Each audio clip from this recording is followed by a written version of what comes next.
သမ္မတပူတင်အနေနဲ့သူ့ရဲ့မဟာဗျူဟာအရရုရှားနိုင်ငံကိုကမ္ဘာအင်အားကြီးနိုင်ငံတစ်ခုအဖြစ်မြင့်တင်နိုင်မယ်လို့ထင်မြင်ခဲ့တော်လဲရုရှားစစ်တပ်ဟာအနိုင်ကျင့်သူဒါမှမဟုတ်ကျူးကျော်သူအဖြစ်လူတွေကိုအရှက်ရပွဲထင်မြင်သွားစေခဲ့ပါတယ်။အစပိုင်းမှာသမ္မတပူတင်ဟာယူကရိန်းကိုကျူးကျော်တိုက်ခိုက်မှာမဟုတ်ဘူးလို့ပြောဆိုခဲ့ပေမဲ့လည်းနောက်ဆုံးမှာယူကရိန်းကိုအမှန်တကယ်ကြီးကျူးကျော်တိုက်ခိုက်ကယူကရိန်းအရသားများကိုပြစ်မှတ်ထားတိုက်ခိုက်ပြီးအပြစ်ခတ်ရက်စဲရေးကိုအကြိမ်ကြိမ်ချိုးဖောက်ခဲ့ပါတယ်။ဒီအရာအလုံးဟာရုရှားနိုင်ငံကိုအစိုးဘက်ကသွားစေပေမဲ့သမ္မတပူတင်ကဓာတွေကိုဂရုမစိုက်ပါဘူး။ဒါအပြင်ရုရှားစစ်တပ်ရဲ့စွမ်းဆောင်ရည်တွေကလည်းစူးစီးမှုမရှိဘဲရှုပ်ထွေးနေပါတယ်။ယူကရိန်းကိုဝင်တိုက်ချိန်ကစလို့တိုက်ပွဲကာလ9ပတ်အတွင်းမှာပင်ရုရှားစစ်သည်အသေးပြောင်1000ခွဲခန့်အထိရှိခဲ့ပြီး9နှစ်ကြာမြင့်ခဲ့တဲ့အာဖဂန်နစ္စတန်စစ်ပွဲတွင်အသေးပြောင်အရေးအတွက်နဲ့အကြမ်းပြင်းအပြင်တူညီနေပါတယ်။စစ်ပွဲကာလ2နှစ်နီးပါးအတွင်းရုရှားကယူကရိန်းမြို့တော်ကီယက်ကိုမသိမ်းပိုက်နိုင်သေးပါဘူး။ယူကရိန်းဘက်ကလုံခဲ့သည့်2ပတ်အတွင်း၎င်းတို့ရဲ့နေမြေတွေကိုပြန်လည်သိမ်းယူနိုင်လာခဲ့ပြီးခါဆန်မြို့ကပါရုရှားလက်အောက်ကနေသိမ်းယူနိုင်တဲ့အထိအောင်မြင်မှုတွေရရှိလာနေပါတယ်။စစ်ပွဲများကြီးထွားလာတဲ့နေ့များယူကရိန်းဘက်ကတံပြန်ထိုးစစ်တွေဟာဘုံမသိမ်းပိုက်လာနိုင်ပွဲရှိနေပါတယ်။ကမ္ဘာပေါ်တွင်ဒုတိယအကောင်းဆုံးဟုဆိုရတဲ့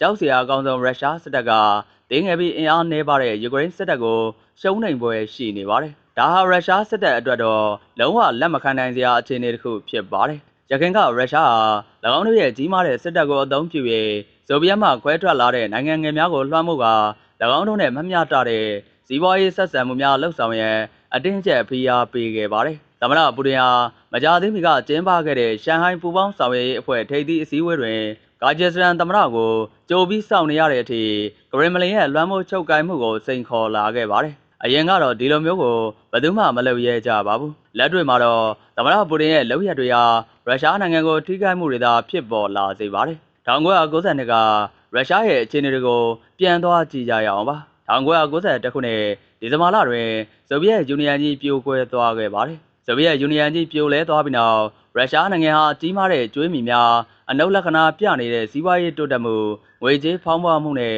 စီးပွားရေးကျဆင်းမှုများသာကျန်ရှိခဲ့ပါတယ်။ရုရှားနိုင်ငံဟာပြိုကွဲရုံများမကအငတ်ဘေးနဲ့ဒေဝါလီခံနိုင်ရရှိတဲ့အခြေအနေတို့ပင်ရောက်ရှိသွားခဲ့ပါတယ်။ဒါပေမဲ့လည်းရုရှားဟာဘော်ရစ်ရက်စင်ရဲ့ပဲ့ကိုင်မှုနဲ့တူလူမှုရေးနဲ့စီးပွားရေးမှာခင်မီလောက်စိတ်ရှည်စွာနဲ့ရှောက်လန်းနိုင်ခဲ့ပါတယ်။ထို့အချိန်ကကမ္ဘာဈေးနှုန်းကြီးမြင့်မှုကြောင့်ရုရှားရဲ့ပို့ကုန်များကရုရှားနိုင်ငံပြန်လည်ထူထောင်ရေးအရှိန်အဟုန်ကိုမြန်ဆန်လာအောင်ကူညီပေးခဲ့ပါတယ်။ထေမှန်မထားလောက်အောင်ကံကောင်းမှုလည်းဖြစ်တဲ့ရုရှားဒါရကျေးဇူးတင်ရမှာကအဲလ်ဘိုင်ယာနာဘီလီနာရဲ့ပြိုင်မဲ့ကင်းတဲ့ထက်မြက်မှုနဲ့ဒေါ်လုံးနဲ့စီးပွားရေးမူဝါဒအမြင့်ကျယ်မှုများကရုရှားကိုကယ်တင်ခဲ့ခြင်းပဲဖြစ်ပါတယ်။ဒါကြောင့်ဖေဖော်ဝါရီလ23ရက်2022မှာတော့ရုရှားဟာလုံးဝကျွေးမီကင်းတဲ့နိုင်ငံဖြစ်လာခဲ့ပါတယ်။ခရိုင်းမီးယားကိုသိမ်းပိုက်ပြီးနောက်ဥရောပနဲ့အမေရိကန်တို့ကပိတ်ဆို့ရေးယူမှုများပြုလုပ်ပြီးနောက်တွင်ရုရှားနိုင်ငံဟာကြီးမားတဲ့နိုင်ငံခြားအရန်ငွေဒေါ်လာထရီလီယံတစ်ဝက်ကျော်ကိုတိစောက်နိုင်ခဲ့ပြီးဘတ်ဂျက်ပုံငွေကိုအဆက်မပြတ်ထိန်းသိမ်းကာဥရောပနဲ့အမေရိကန်တို့ကစီးပွားရေးအထင်ကြီးလောက်တဲ့နှုန်းထား1.1%ထိတိုးတက်ခဲ့ပါတယ်။သမ္မတပူတင်ဟာသူစိတ်ဝင်စားတဲ့ယူကရိန်းစစ်ပွဲကိုစတင်ပြီးနောက်2လခန့်အကြာတွင်ရုရှားနိုင်ငံရဲ့လွန်ခဲ့တဲ့10စုနှစ်3ခုအတွင်းစုဆောင်းရရှိထားတဲ့တိုးတက်မှုအားလုံးကိုဆုံးရှုံးသွားခဲ့ပါတယ်။စစ်ပွဲကယူကရိန်းကိုထိခိုက်ပျက်စီးစေတော့လဲထွက်ပေါ်လာတဲ့ရလဒ်များအရရုရှားနိုင်ငံဘက်ကဆုံးရှုံးမှုပိုများလာနေကြောင်းထင်ထင်ရှားရှားမြင်လာနေရပါတယ်။အဲဒီစာတမ်းမှာမျှဝေထားတဲ့အချက်လက်တွေအရရုရှားကစစ်ပွဲကိုအခုအဆုံးသတ်လိုက်ရင်တော့မှ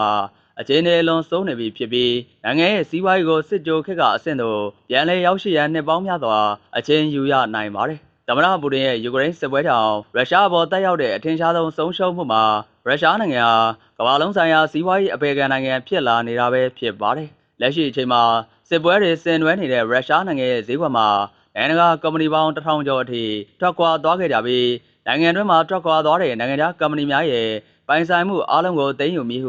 ုသမ္မတပူတင်ရဲ့ချိန်ချောက်မှုများကြောင့်ထွက်ခွာသွားတဲ့ကုမ္ပဏီတွေဟာပြန်လည်ရောက်ရှိလာတော့မှာမဟုတ်ပါဘူး။ရုရှားနိုင်ငံမှာထွက်ခွာသွားတဲ့နာမည်ကျော်စီးပွားရေးလုပ်ငန်းကြီးအချို့မှာ McDonald, HP,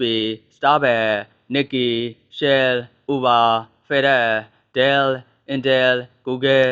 Amazon နဲ့အခြားလုပ်ငန်းပေါင်းများစွာပါဝင်ပါတယ်။ရုရှားနိုင်ငံ GDP ရဲ့40%နီးပါးကိုကိုစားပြုတဲ့ကုမ္ပဏီတွေကိုဆုံးရှုံးသွားခဲ့ရပြီး10စုနဲ့3ခုနီးပါးအချိန်ပေးတိစောက်ခဲ့တဲ့နိုင်ငံခြားယင်းနှိမ့်မြုပ်နှံမှုများကိုဖျက်ဆီးပစ်ခဲ့တာလည်းဖြစ်ပါတယ်။အခြားတစ်ဖက်မှာလည်းဥရောပနိုင်ငံတွေဟာရုရှားရဲ့ရင်းနှံတဲ့သဘာဝဓာတ်ငွေမပါဘဲ ပြည်သို့လှုပ်ဆောင်ရမည်ကိုစတင်ကြံစီလာနေပါတယ်။ယခုအချိန်တွင်ရုရှားနိုင်ငံအားမယုံကြည်ရတဲ့စပလိုင်ယာတဦးဖြစ်ကြောင်းပေါ်ပြလာနေပြီးဥရောပကိုတန်းငွေထောက်ပံ့မှုဖြတ်တောက်ပစ်မယ်လို့ဂျိမ်းမန်များစွာချင်းချောက်ပြောဆိုမှုတွေလည်းရှိနေပါတယ်။ရုရှားစီကနေဝယ်ယူနေတဲ့နိုင်ငံတွေဟာကနေဒါနဲ့တူရကီတို့ကဲ့သို့အခြားနိုင်ငံများကိုစတင်ရှာဖွေနေပြီးဖြစ်တာကြောင့်ရုရှားမျှော်လင့်သလိုဖြစ်မလာခဲ့ပါဘူး။ရုရှားကဥရောပကိုလစဉ်ရေနံစိမ်းတန်ချိန်10 သန်းကျော်တင်ပို့နေတာလည်းဖြစ်ပါတယ်။အတူချုပ်ပြောရရင်ဥရောပနိုင်ငံတွေကရုရှားအစားအခြားနိုင်ငံအသစ်တွေနဲ့သဘောတူညီချက်အသစ်တွေကိုညှိနှိုင်းခြင်းကဥရောပရဲ့လက်ရှိရေတိုကာလကိုထိခိုက်စေပေမဲ့ရေရှည်တွင်တော့ရုရှားနိုင်ငံကိုသာ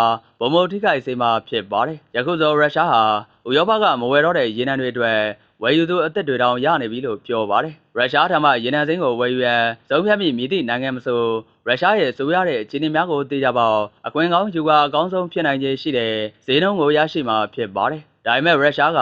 အဆိုပါဝေးလံခေါင်တည်တဲ့နေရာတင်များကိုပို့ဆောင်ရန်ထောက်ပံ့ပို့ဆောင်ရေးစနစ်တင်များကိုလှုပ်ဆောင်ရမှာဖြစ်ပါတယ်။အထူးသဖြင့်တည်ယူပို့ဆောင်ရေးတွေဒိုင်မီဘဏ္ဍာများကိုကုန်ကြကန်တိစောက်ရမှာဖြစ်ပါတယ်။ဥပမာအားဖြင့် Nord Stream 2 ပိုင်လိုင်းကဥရောပကိုရေနံတင်ပို့ရန်အတွက်အဓိကပိုင်လိုင်းဖြစ်ခဲ့ပူပါတယ်။ဒါပေမဲ့ထိုပိုင်လိုင်းကနေအဓိကဝယ်သူ2ဦးဖြစ်တဲ့ဂျာမနီနဲ့ပိုလန်တို့ကအဆိုပါပိုင်လိုင်းတွေမှဝယ်ယူမှုကိုရပ်တန့်လိုက်ကြပြီးပဲဖြစ်ပါတယ်။2023ခုနှစ်တွင်ရုရှားဘက်က၎င်းတို့ရဲ့ဖောက်သည်အသစ်များကိုဝန်ဆောင်မှုပေးရန်အတွက်ပိုင်လိုင်းလမ်းကြောင်းကိုပြန်ပြောင်းရမှာပဲဖြစ်ပါတယ်။အရှေ့ဆိုင်ဘေးရီးယားဒေသပစိဖိတ်သမုဒ္ဒရာတွင် ESPO ပိုင်လိုင်းလည်းရှိပါတယ်။ဒါပေမဲ့ ESPO ပိုင်လိုင်းရဲ့စွမ်းဆောင်ရည်ပမာဏပြေကာနီးနေပြီးဖြစ်တာကြောင့်၎င်းကိုစည်ရင်းထဲမှာထုတ်ထားရမှာဖြစ်ပါတယ်။ရုရှားဘက်ကဖောက်တဲ့အသစ်တွေကိုဝယ်ယူလာအောင်ဆွဲဆောင်နေပေမဲ့လည်းရုရှားစီးပွားရေးအရင်လိုပြန်ဖြစ်ဖို့ကမလွယ်ကူတော့ပါဘူး။သမ္မတပူတင်ရဲ့ဆိုးရတဲ့လုပ်ရက်တွေဟာသူ့နိုင်ငံကိုတဖန်နှိမ့်ချသွားအောင်လုပ်လိုက်တယ်လို့ဖြစ်နေပါတယ်။သမ္မတပူတင်ရဲ့ဦးဆောင်မှုအောက်မှာရုရှားကနိုင်ငံရဲ့စီးပွားရေးကိုကောင်းမွန်စွာစီမံလှုပ်ဆောင်နိုင်ခြင်းမရှိတော့ပါဘူး။ဒီတော့စီးပွားရေးကျဆင်းမှုကပိုဆိုးလာပါတယ်။စီးပွားရေးကျဆင်းလာမှုဟာပျက်စီးခြင်းရဲ့အစသာဖြစ်ပါတယ်။လူဦးရေစ조사ရောပါလာမှုတွေလည်းရှိနေပါတယ်။2015ခုနှစ်ကတည်းကရုရှားနိုင်ငံဟာကြီးမားသောအုံနောက်ယိုစီးမှုတွေကိုကြုံတွေ့နေရပါတယ်။ယူကရိန်းစစ်စတင်ပြီးနောက်၄ဘက်အတွင်းနိုင်ငံတွင်းမှထွက်ပြေးသွားတဲ့ရုရှားနိုင်ငံသား2 သိန်းကျော်အထိစံချိန်တင်ခဲ့ပါတယ်။ယနေ့အချိန်ထိလူဦးရေထောင်ပေါင်းများစွာကရုရှားနိုင်ငံမှထွက်ပြေးနေသေးဒါမှမဟုတ်ထွက်ပြေးရန်စ조사နေကြဆဲဖြစ်ပါတယ်။ရုရှားနိုင်ငံသားတွေဟာသမ္မတပူတင်ရဲ့အရန်စစ်သားစုဆောင်းဖို့အမိန့်ပေးလိုက်ပြီးနောက်ပိုင်းနိုင်ငံကိုစွန့်ခွာနေကြပြီဖြစ်ပါတယ်။ဆိုရှယ်မီဒီယာပလက်ဖောင်းများအသုံးပြုခွင့်ကိုလည်းအစိုးရကပိတ်ထားပြီးအမီကိုကင်းတဲ့မီဒီယာများကိုလည်းပိတ်ပင်ထားပါတယ်။ရုရှားကဖျို့ဖျဲဖြစ်နေပြီးနိုင်ငံသားတွေကတိုင်းပြည်ကိုအစုလိုက်ပြောင်းလိုက်စွန့်ခွာနေကြပြီးအခြားနိုင်ငံတွေကရုရှားနဲ့ဆက်ဆံရေးဖြတ်တောက်လာနေကြပါတယ်။နိုင်ငံခြားယင်းနှိမ့်မြုပ်နှံမှုတွေလည်းထွက်ခွာလာနေပြီးဒီထက်ပိုဆိုးတာကယူကရိန်းကပြန်လည်တွန်းလှန်နိုင်လာပြီးရုရှားဘက်ကယူကရိန်းနယ်မြေတွေကနေတဖြည်းဖြည်းဆုတ်ခွာလာနေရပါပြီ။ဒါတွေအားလုံးဟာသမ္မတပူတင်ရဲ့မောက်မာမှုတွေကြောင့်ရုရှားနိုင်ငံကိုဖျက်ဆီးနေသလိုဖြစ်လာနေကြောင်းပါခင်ဗျာ။နောက်ဗီဒီယိုမှာပြန်ဆုံကြမှာခင်ဗျာ။